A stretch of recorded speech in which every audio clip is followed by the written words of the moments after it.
Welcome to Psych with Sigmund, where we explore the fascinating lives and work of influential minds in psychology. Today, we're going to delve into the life and legacy of Erik Erikson, a pioneering psychologist who revolutionized our understanding of human development and identity. Erik Erikson was born on June 15, 1902 in Frankfurt, Germany, to a Jewish mother and a Danish father. His early life was marked by a sense of disconnection and search for belonging, which would later become a central theme in his work. Erikson's mother, Carla Abrahamson, was a Jewish woman who had been abandoned by her husband, and she later married a German pediatrician, Theodor Homberger. However, Erikson never felt fully accepted by his stepfather, and this sense of not belonging would shape his future endeavors.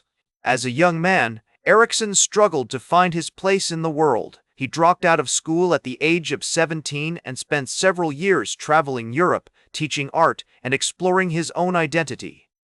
It was during this period that he developed a passion for psychoanalysis, which would eventually lead him to become a student of Sigmund Freud. In 1927, Erikson began analyzing with Anna Freud, Sigmund's daughter, and later became a member of the Vienna Psychoanalytic Society. Erikson's educational journey took him from Europe to America, where he eventually settled in Massachusetts and began working at the Harvard Medical School.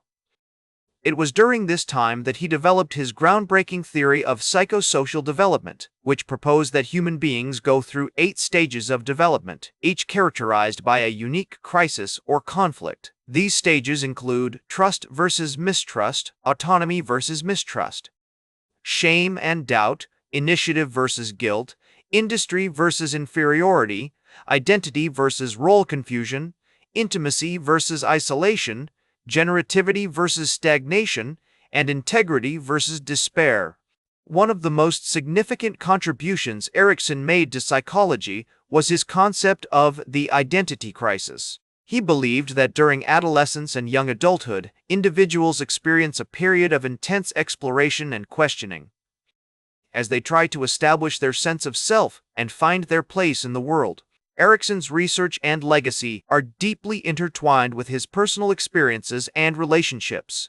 His work was heavily influenced by his own struggles with identity and belonging, as well as his relationships with his mentors, colleagues, and family members. For example, his concept of the identity crisis was shaped by his own experiences as a young man, feeling disconnected from his Jewish heritage and struggling to find his place in the world. One fascinating aspect of Erikson's life is his relationship with his wife, Joan Mowat-Serson.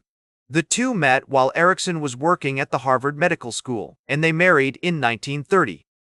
Joan was a Canadian dancer and artist, and she played an important role in supporting Erikson's work and encouraging him to pursue his passion for psychoanalysis. Together they had 3 children, and their family life was marked by a deep commitment to social justice and human rights. Erikson's legacy extends far beyond his own work. However, some critics have argued that his theory is too broad or overly simplistic, and that it doesn't account for individual differences or cultural variations. Despite these limitations, Erikson's work remains highly relevant today. His theories can help us understand issues such as identity formation, social inequality, and mental health. For example, his concept of the identity crisis can be applied to modern concerns about adolescence, young adulthood, and midlife transitions. By understanding how our social environments shape our identities and behaviors, we can develop more effective strategies for promoting positive development and addressing social problems. Despite struggling with his own identity and sense of belonging, Erikson developed a profound understanding of human development and the importance of social relationships. Erikson's personal story is also marked by a deep commitment to social justice and human rights. He was an active participant in the civil rights movement, and his work was influenced by his experiences working with marginalized communities. For example, he conducted research on the effects of racism on the psychological development of African American children, and he advocated for greater awareness and understanding of the impact of social inequality on mental health. In addition to his theoretical contributions, Erikson was also a gifted clinician and educator. He worked with patients from diverse backgrounds, using his psychosocial theory to inform his therapeutic approach.